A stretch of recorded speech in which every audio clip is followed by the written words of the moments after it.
I love it. Yeah, no doubt. You know, that's the thing about it, though, Casey. You're talking about these daggum cars nowadays. I mean, they are so computerized; it's hard to keep up. And then and a lot of the parts that you get for them, you can't get anymore because they discontinue them. I mean, and just to get you to buy new cars, you know. Yeah, it's a silly direction we went. I mean, the automotive industry really hasn't gotten much better since the 80s or 90s, which I can elaborate on that if you like. But, you know, since that time, obviously there's more and more regulation. And we just keep going farther and farther down a road where they're trying to do new things for cars to make you want the new model. But there's no point to get the new model. Like, for instance, all the electronics and navigation and screens in a car, they're quickly out of date and then they're crap and nobody even uses them. And then they just glitch and become a big complicated problem for the rest of the car. Why in the heck are we doing that, paying for that money in cars? Well, we got cell phones we update every few years. Right. So it's just bad thinking by the industry, the populace as consumers, frankly, as well as, you know, politicians and regulations. It's idiotic. And I'm going to give you another example. So right behind me here is a 1987 Mercedes 190E. Now, that's the snazzy sport version with the manual transmission, the Cosworth engine, but it's no different than the ones they sold normally. My granddad used to drive one of those around, and I was working on it again here, and I go, oh my God, this thing is sophisticatedly simple.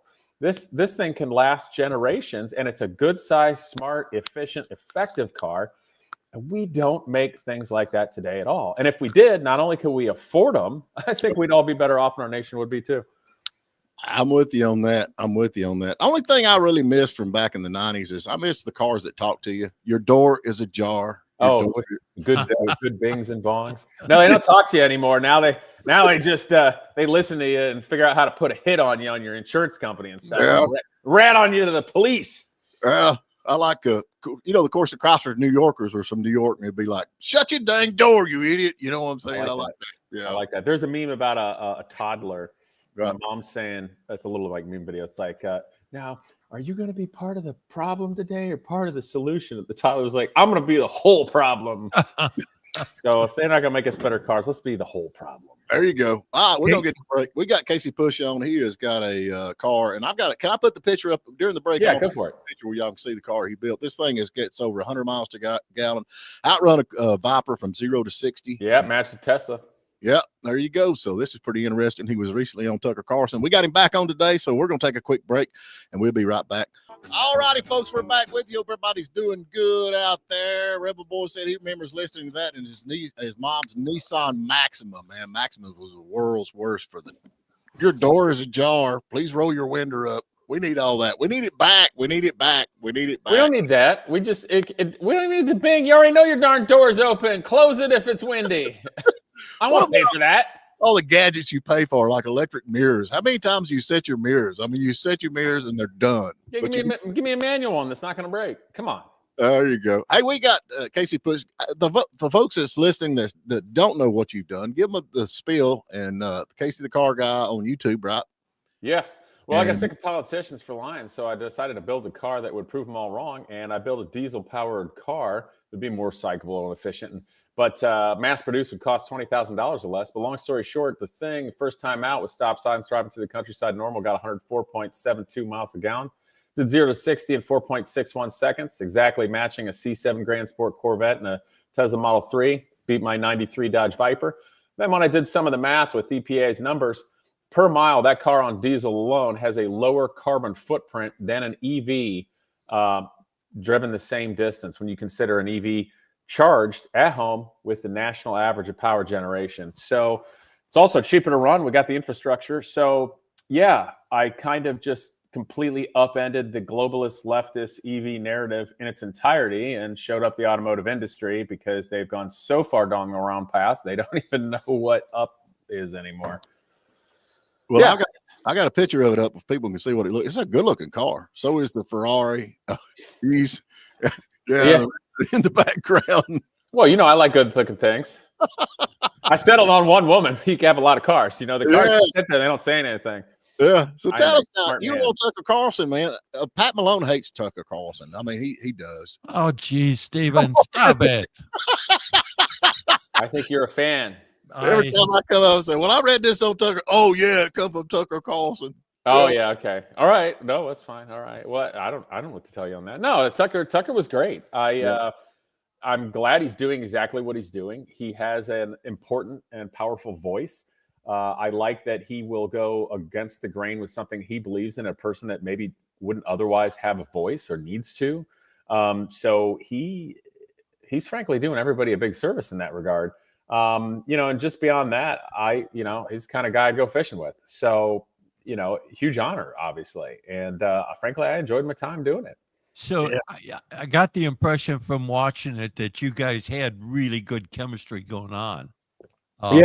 He seemed really well prepared. But my question He's is, more well prepared than I was. I didn't know he was going to ask me. What did you think his reactions were to what you talked about? I mean, did he in general agree? Was he ambivalent? No, pretty profound reactions across the board, including some really resonating together kind of on a peer level with a few things. Because we talked about a lot more than just the car and the auto industry. The car he was excited by, he was kind of shocked. He specifically says, I want to order one. I want to buy one. Forest green. Can you make that happen? Genuinely. So he's all behind it. He's all for it in that regard. But the thing that was more exciting and profound as we kept talking about everything of the important goings on from social media, American educational system, to what people can afford, what's happening to cities in America, what happened to Detroit. Is that what's happening in America?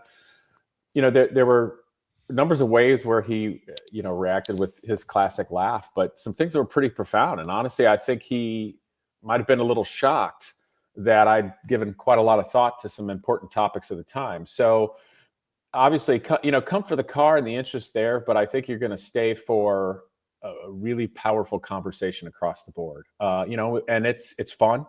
Yeah. It's a little poignant. I think it's a little shocking. I think you're going to get a couple laughs, and you may even cheer. I was mentioning a couple things about the Biden administration's policies as it relates to cars in a negative way. And Tucker may have said that he thinks it's a criminal organization. And then I may have said, my grandma had a great saying that we should give him a fair trial and hang him in the morning. And then I thought later about, I just indirectly suggest to my grandma we should hang the Biden administration. I think I did. Yeah. Hey, I'm all for that. Did grandma get a visit from the Secret Service after that? Nope. She's with the big man upstairs, so they can try all they want. Right. But, beyond reach. Yeah, come on, grandma, pull some strings. I love it. No pun intended. But, I was thinking yesterday about your car. I mean, you're getting over 100 miles to gallon in this car. There are other applications for that. Have you thought? I mean, so many. I mean, I run a garbage service. That's what I do. I run the Isuzu MPRs with the little the 4-cylinder diesel. I need all the fuel mileage I can get. I mean, do you think that this technology that you've come up with could be transferred into other vehicles? I mean, like me, if I could get another 10 miles to gallon in these garbage trucks, it'd save me a fortune. Oh, I know it will, especially over time. Okay, so like 18-wheelers. I mean, these big trucks out on the road. I mean, So here's a gallon and that kind of stuff. Here's the most important thing to think about. I didn't just come up with a magic bullet for the car. I've had a few people write me, "Hey, can we put your engine in my truck or something?" I go, he's like, I want to know what you did to that engine, make that car get that many miles a gallon. I'm like, did you look at the actual car? Start with that. Look at the car. There's a big clue. We just make cars and trucks and everything wildly inefficient. Wildly inefficient, draggy in terms of rolling resistance and drag in the airstream. We optimize nothing at all. We don't even care about efficiency. We don't care in general about people's ability to be able to afford it. We don't care about tomorrow. And I told Tucker, why aren't we making stuff? He asked me, why aren't we making stuff like that? I said, hey, we live in a wonderful country, but we also live in the land of industrial complexes, and they don't like change. Right. So, DOGE in effect of what's happening to, cleaning up the government waste, spending, fraud, corruption monetarily, that same thing needs to happen to industry and energy with cleaning up regulations so we can actually be efficient. So to answer your question with regard to your truck, there's things that can be done, but at the same time, too, you have a garbage truck. So it has different things that it does. Stop, start, big thing, heavy. You're not worrying about aerodynamics. So there's different things that come into play. So what I did with my car is, think about the mass populace out there commuting around, driving their SUVs and their big boxy cars that are not aerodynamic. And we're wasting so much energy. And all it's doing is hitting people's pocketbooks, and we're buying stupid cars nobody really wants. So I first went off the low-hanging fruit of general, commuting and people's vehicles that way. But my idea is, frankly, it's not like I invented anything. I just used good design and engineering and looked at the conundrum at hand with designing a car and said, all right, here's what I'm going to do.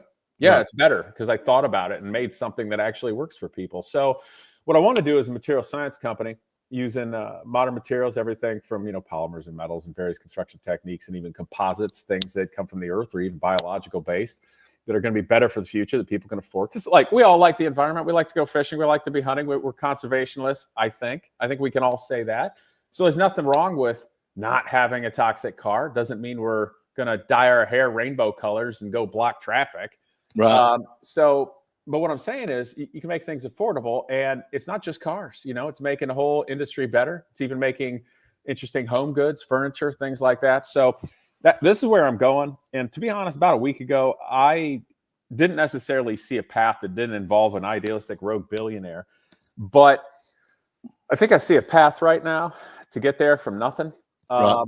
And so I'm just going to keep going there. Things are going to be happening over the next number of months. There's going to be milestones hit. There's going to be more things going on with the car. This may sound silly, but it ties in. I'm actually launching a watch company where I get super high-end parts from Switzerland only and make high-end watches, which I'll tie in a little bit too. But yeah, I'm going to keep rolling, guys. I think this can be done. I just think it's cool. I don't, I'm like everybody else. I don't understand why people hadn't jumped on and say, look, we need to see what's going on with this. And I'm with you. I mean, as far as the aerodynamic, once you get a car started, yeah, if you can cut the aerodynamics down on a car, keeping it rolling is not that big a deal. But when you're blocked down the road, that's back. You go back to NASCAR when Chrysler had the Dodge Charger, and they brought the people in and said, "How can we make this thing go faster?" It's like, well, you're pushing a brick through the air. So that's pretty. And like I say, just keeping it going.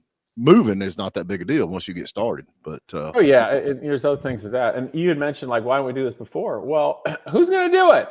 Right.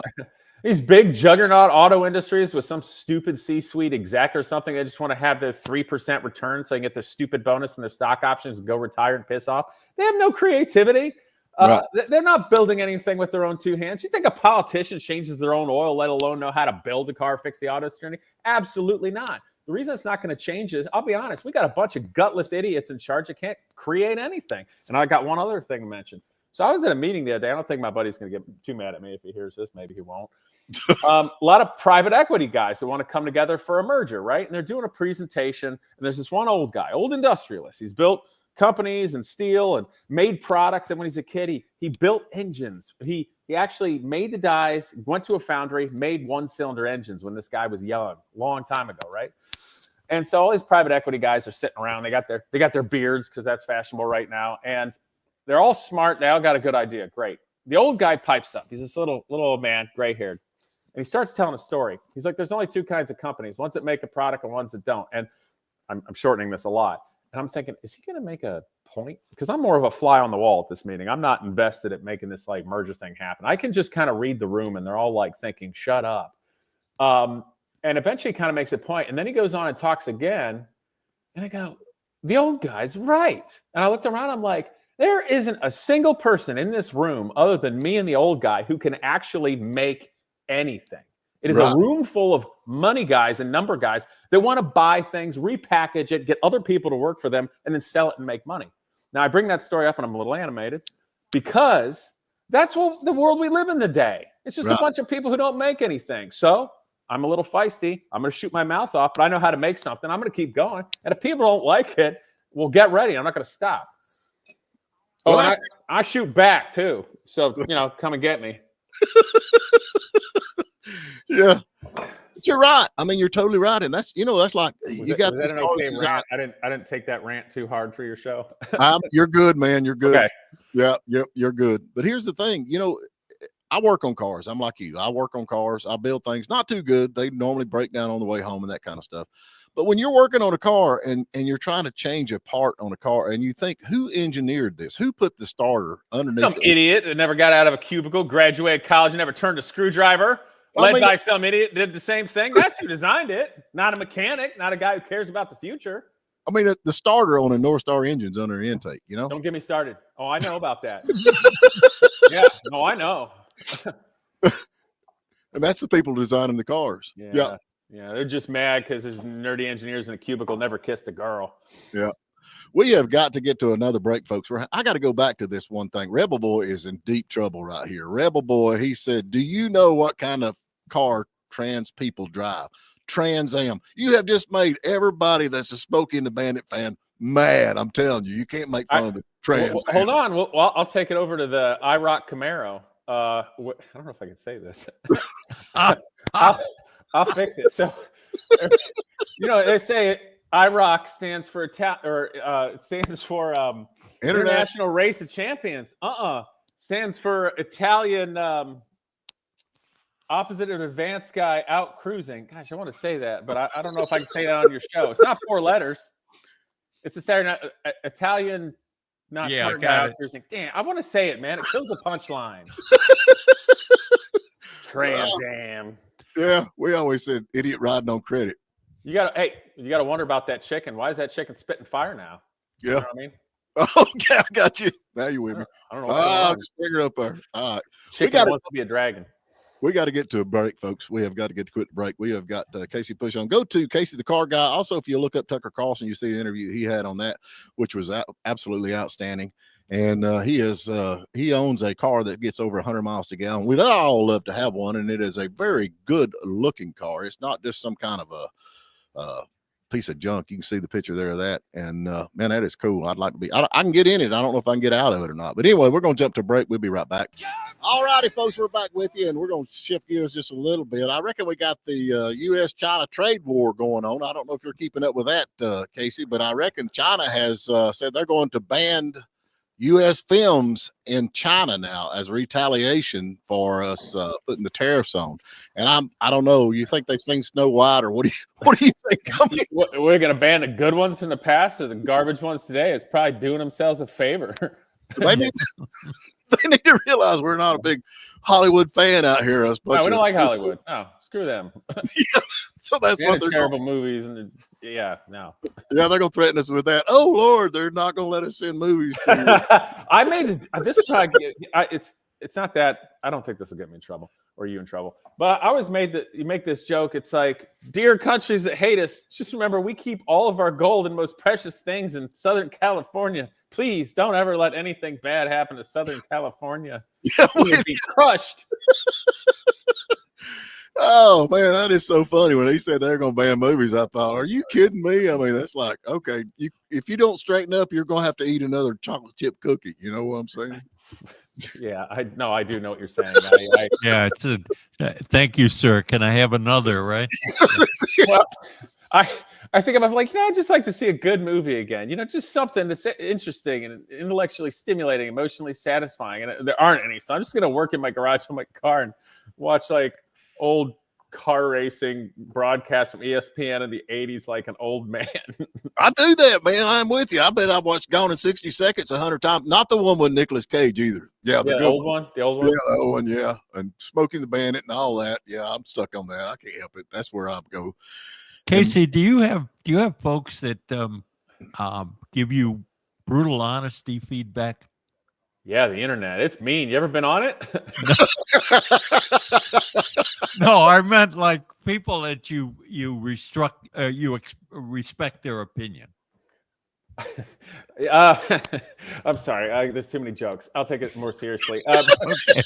With what regard? Because I'm married and I got a 2-year-old girl, so I'm getting yelled at by a tiny woman and a big one all the time now. Seems like. Yeah, I mean, outside of the normal fences that we build around ourselves. Yeah. Right? Business, engineering, my composure on radio shows. What are we talking about? What I'm really wondering is what kind of feedback did you get after your appearance? The car. Tucker. Yeah, you told us about Tucker's reaction, but yeah, your wider audience must have given you some kind of feedback. It's actually fascinating you mentioned that. So aside from a statistical anomaly of a troll that just has nothing founded in anything, it's like, dude, weak troll. It is wildly positive from everybody commenting. And frankly, I'm deluged by the amount of people writing in, lots of very serious people, high-end business people, companies with various genuine technologies, from drivetrains to material science, etc. People that are just, want to help across the board from everything that's going on, and people that want to buy cars, people that want to invest. So, that's really something. And then there's other things coming along. Looks like I'm working on a genuine book deal on building that and doing that. So there's things that are going to be working over the next year in a layer because of this. So concisely relating to your question, the public immediately gets it. The public knows what's possible and they want it. So that's really shown me I gotta keep going. And I also got to plug in my computer so it doesn't die. There you go. Come on out of there. Modern technology. Get in there. Yeah, modern technology. Well, now, after you've been on Tucker Carlson, have you had anybody reach out to you and say, look, we're interested in backing you, getting behind this thing. We think there's some potential of this thing. I mean, this is. Well, there's these funny guys in black suits that keep hanging out in my bushes. I don't really know what that's about. Isn't that what you just said? I mean, all these reactions, people want to invest, right? Correct. Yeah. So to be perfectly honest, I wasn't set up specifically to do that because, one goes through life with what they see and knows possible. And until something's possible, it's not possible. And the other thing is, I hate to say it, but everybody is only meeting one person or one moment away from actually realizing their potential and going somewhere in life or not going anywhere at all. Right. And that's true. So that's why you got to keep going. Forgive me. I feel like I got a little sidetracked there. But it's powerful. And the other point I think that's worth mentioning. So I've been doing automotive YouTube for about 5 years. Mm-hmm. I've enjoyed it. It's been helpful for the nonprofit. I've been able to provide some entertainment and some education with regard to cars, working on an inspiration. But it's very limited. And in automotive YouTube, it's not a place for you to talk about bigger topics or things with manufacturing or the world at large. So what I so enjoyed about being on Tucker's show, and even being on yours as well, is you all let me crack the throttle wide open and talk about a myriad of subjects of how it relates to the car and our lives and politics and nation and the world. So it's really the first time on that show for an hour where I got to just go full throttle. And not in a mean way, not in a crazy way, but literally speak about everything that's important. And people are blown away in a good way. So I've just provided one of many good voices on that show where people are seeing. And I can tell you this is perhaps a small milestone, but one at that. When I built this decade plus ago, I knew what it represented because it was a point that I was proving. That related to industry, the nation, energy, politics, etc. And I also knew that if there's a way to get it interjected out there enough that it becomes a talking point, a national or international talking point, that's when you win. That's when you're at a point where you've done something. And some people have written to me, as an example, there was a podcast, used to be Dan Bogino's, who's the deputy director of the FBI. Oh, yeah, we love Dan. Yeah. And then Vince took it over. It's a Vince show. Well, apparently on Friday, Vince brought up the interview and the car and what I did, and made the point of how idiot regulation and political direction has quagmired us in a direction of energy and manufacturing that doesn't necessarily work. And so I was happy that he brought that up as a small point, only a minute long, because that means that what I did and that point to prove has started to find its way into the mainstream psyche with people. And that's when you can start affecting change. Just people to take a look around. Here's something I want to get to. Okay, you're talking about government regulations. A lot of people build three-wheel cars because they get to classify them as a motorcycle, which cuts a lot of the It's a way around regulations, yeah. Regulations. So now if you go into full production, and it could be done. You go into full production, there's so many government regulations. You got crash tests, you got airbags, you got to have all this nonsense. And the scapegoat's always safety in the environment, even if those things don't help either. But that's a big. The red tape is huge. We got, they got cars that can't come to America because they don't meet the government regulations.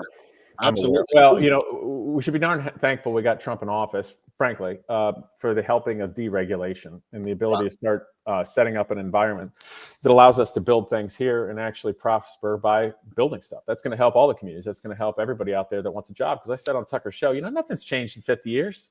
Even in these towns and stuff, they're not making anything and people aren't doing as well. They all want to work. They all want a job. They all want some pride in going somewhere. But you're right. The regulation's absurd. It pigeonholes everything in one place. So you start having to find the only loopholes you can get through around to make a product that matters at all. And then it doesn't get to mainstream. So the other way to navigate that has to be done is, like I said, all I did is use good engineering and design with what we got. There's already enough ways. I think I mentioned earlier in the show that I now see a way to get to full-scale production and run a car company and build one from the ground to where I'm at right now.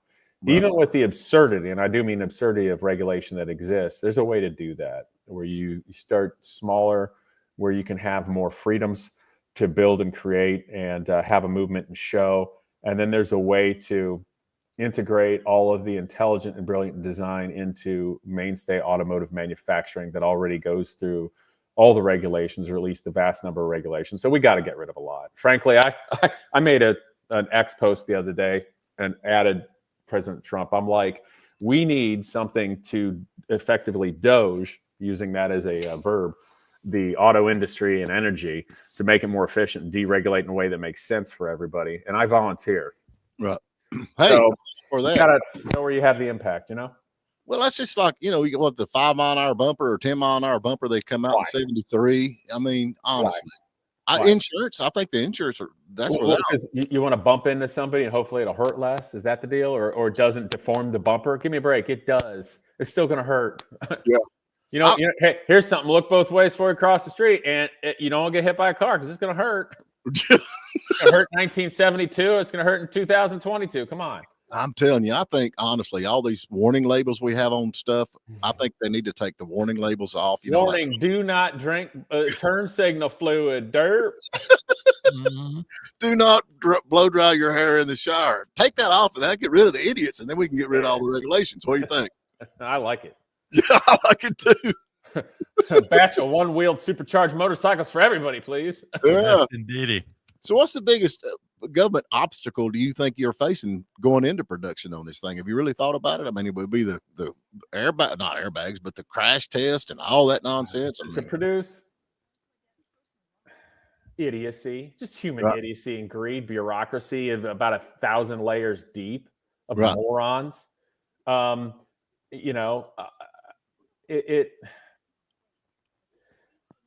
Like I mentioned, they're at that private equity meeting. There's a lot of brilliant people there, and they got a good company. I think it's going to be successful. But the other thing too is there's a lot of smart people there that know money and numbers. They can't make a darn thing, respectfully. So I got to find people who can.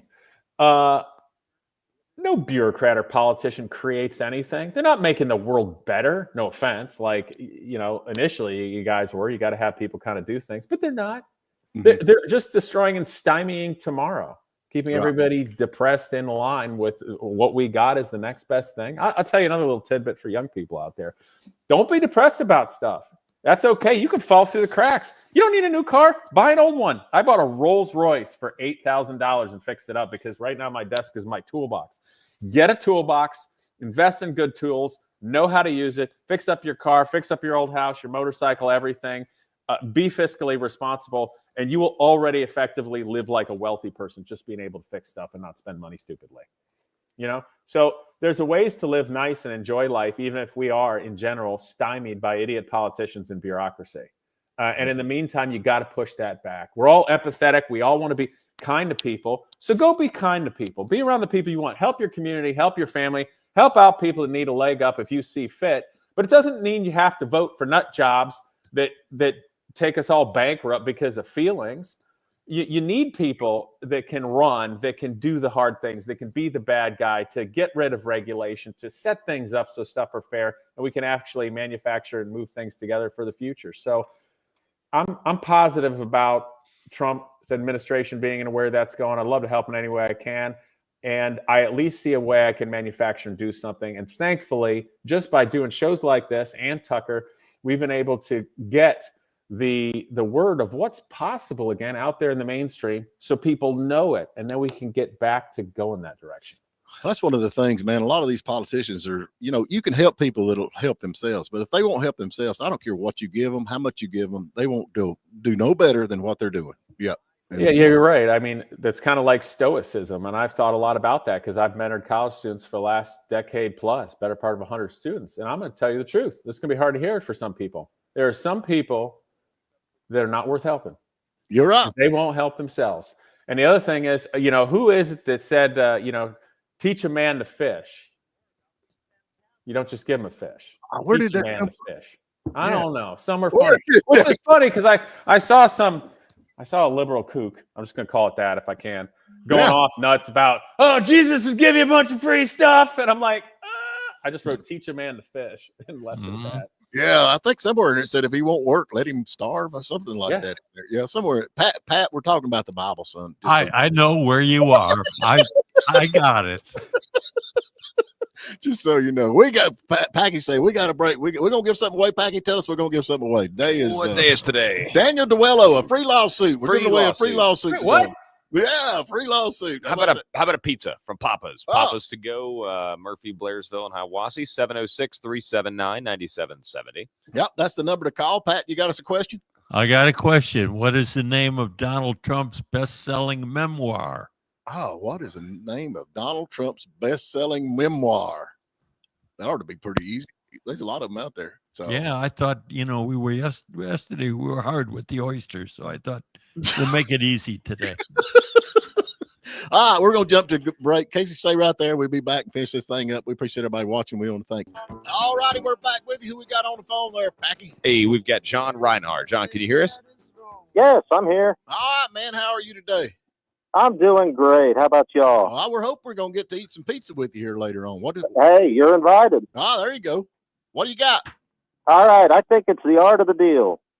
I think you're right. Congratulations. The greatest memoir of all time. Yeah, more people need to read that and they'll see where we're going. Don't you think? Yeah. Oh, yeah.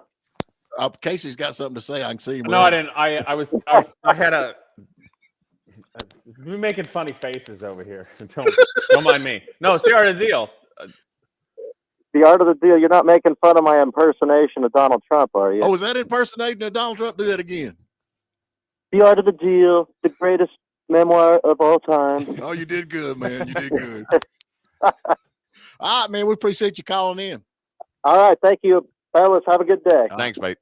Casey, we're about to get to the end of this show. I need you to tell everybody out there that's listening. I've actually had across the teletype machine. Tell me where I can get up with this guy. So you have got all kinds of media outlets going on right now. So can give the spiel where they can follow this, see what's going on with this car, because I think everybody's interested in this. And by the way, I get a dealership, please. Do I get a dealership deal on this thing? Hey, I'm not doing dealerships. I'm selling directly. Cut out those middlemen. Oh man, I thought we were friends. Nope. I hate car dealerships. I know how this goes south in a bad way, not a good way. Yeah. So easiest thing, if you just type in Casey and Omega car, you're probably going to find me. You look at Tucker Carlson, it's the only thing with a car in a while. You could even type, Casey Putsch, but people have a problem with all those consonants and funny old German names. But if you look on YouTube, it's Casey the Car Guy. So come and find me. There you go. Don't hide in my bushes. Yeah, don't do that. Please, gosh, please. I just want to, one time for the record, do you feel suicidal? Yeah, no. Yeah. Only people back in the Hillary Clinton administration time where everybody committed suicide with the same gun all the way across America. It's crazy. Yeah. Also, I have nothing weird on my laptop, and I prefer women that are right about early 30s, like my wife. So I'm not a creep or weirdo. So the CIA and FBI that's watching, don't plan anything. That's stupid. Come on, you guys are tired. Man, you losers. Oh, hush money, man. No. Yeah. Oh, well, buddy. That is good. No, I'm anxious to see what's going to happen. I really feel like this is, and you've had this car designed for how many years? I built it in 2012 and 13. And it's still, we're just now finding out. That's crazy. Well, I didn't have a voice back then. I was ticked off from Obama's lies back in the day. That's why I built it. And I sat out for a long time, didn't have a voice. Realized automotive YouTube, they're more into blowing up supercars and stuff rather than thinking about things for the world. So I didn't do much with it. But then last year being the election year, hey, this was a pivotal moment in American history. And I know which side I want to be on to build something good for the future of people, the environment, all that. And that's old DJT. So I had to get those numbers with what the car could do and speak my piece, because that was the time we needed to do it. So here I am. Man, you're talking about YouTube, man. It's like, will it drive? Will it run? Will it drive home? I get so sick of them same videos. Everybody's got the same thing out there. Stupid. We know it's going to run. You wouldn't put a video up, you know? I know. Yeah. Will it run? Will it drive? I'd like to borrow that Rolls there for a weekend, though, if you don't care. Hey, we can work something out. Now, I've been nicknamed it the Exxon Valdez here recently, so you might want to wait until I fix a few more of the leaks on that thing. Yeah, I like it. Don't worry. I like gallons per mile. Yeah. Well, it's going to be mile per gallon. Yeah. That's a whole lot better. But anyway, Casey, I appreciate you coming on, man. We enjoy it so much, and this is just an opener. I'm anxious, like I said, I'm anxious to see what's going to happen with this. And I really feel like this is I think it's fixing to get out there. I mean, I don't know how, if you're going to develop the car or maybe get somebody in or well, what. Here's the thing. I'll give you an example. I'll do it quick. There's another vehicle company out there. They've been around for 6 years or more, I think. Real neat design, not real totally mainstream, but something real neat. I'd like to have one. I just looked into it the other day. They've raised something like $200 million in 6 years, and they produced 6 vehicles. Sound like somebody making some money there, man. What? Yeah. So I'll give an example. It really starts with people, and we got the music playing. Yeah, we're at the end of the rope. Casey Putsch, go check him out. Casey, the car guy, just put on there Casey and the Omega car. It'll bring him up. Casey, we appreciate you, man. We're going to keep following, see what's going on with that. Thank you so much. Thanks, guys. It was fun. All right. We'll talk to y'all in the morning.